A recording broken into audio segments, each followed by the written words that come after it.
Naturally, because of George and Dennis's status in one of ITV's most successful dramas, there was no shortage of serious big-name stars keen to play alongside them.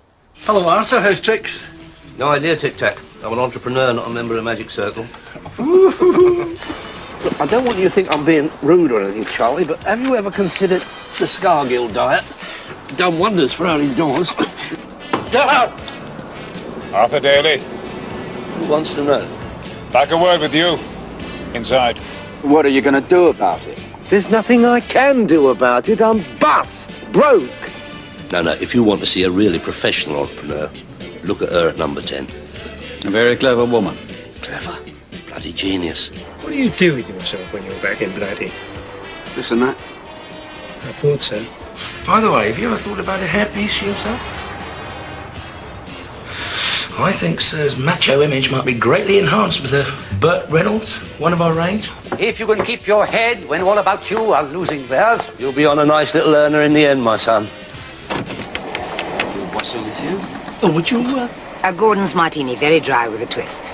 Straight up? Don't be cheeky, Clon. Go and get it. After 7 series of working for Arthur, covering for Arthur, and literally taking it on the chin for Arthur, Terry's patience finally ran out. Terry, shake a leg, my son. That bloody Johnny Bradbury's gone walkabout in Brussels. You'll have to whip out there. And when you come back, I've got this nephew I've been lumbered with. So Terry quit.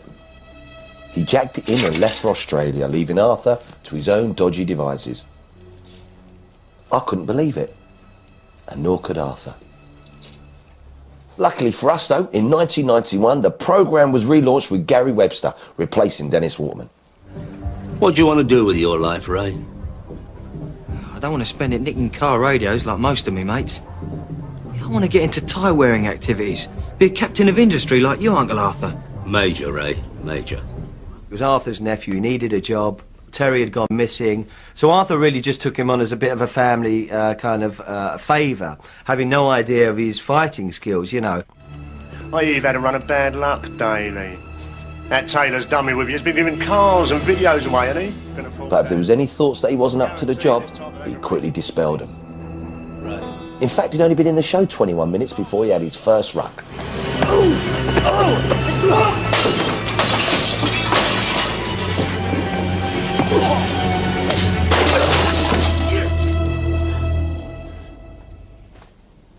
I don't think you met my new minder, have you? I feel that the 4 years I spent with George was like me doing my apprenticeship at the National, you know. We were working with one of the true greats of television in this country.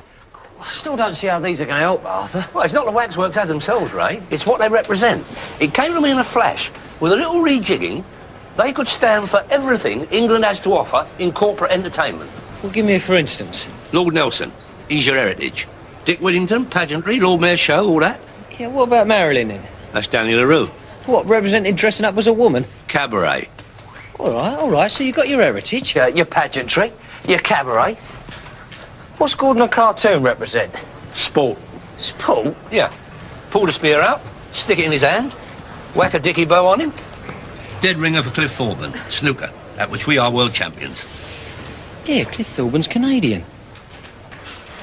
Minder had its own vocabulary. A lot of it originated from the leery drinking pals of Leon Griffith. Create the show. Hey, one Dailyism even turned up listed in the Oxford English Dictionary. Can you Adam and Eve it? I was saying to her indoors the other day, I said... What about her indoors? What's she going to say when she comes back from her sister's? Her indoors is doing something special. I wrote us a fairly pathetic little song just to make some money out of the Christmas thing. What are we going to get for her indoors? That's typical. Right. You've no respect. You made me laugh, you do. Oh, Terence, please. But leave me out. After all I've done for you. What are we gonna get for her indoors? That was probably one of the funniest things that's ever happened to me, watching him on Top of the Pops. And he sang. He had to sing live and do all the stuff, and his kids were thrilled. Of course, with George Cole's timing, coupled with Arthur's tortured misuse of the English language, some of his expressions were frankly, well, nothing short of hilarious. We're on again next month. Forget that. Forget it. The world is your lobster, my son. You've got a new career. People's champion. I blame that Emily Parkhurst. She started all this, chaining herself to the rails, suffragetting women's lib all over the place. Been better if she'd bolted herself to the train rails. What's in this for you, Arthur? Just helping hand. Good Samaritan. Simple philatelist. I think you mean philanthropist. Yes. It is a wasteful man who defrosts the snowplow. He will travel by taxi. No, most unreliable, Bjorn. And we do want him here on time. Besides, taxi versus a limo? I won't hear another word. Smorgasbord. Good script. Good cast. Good directors. Good producers. Good old days. Good old days. Mine allowed me personally to watch a true master like George Cole working at the top of his game. And it gave us all one of the most memorable characters on television.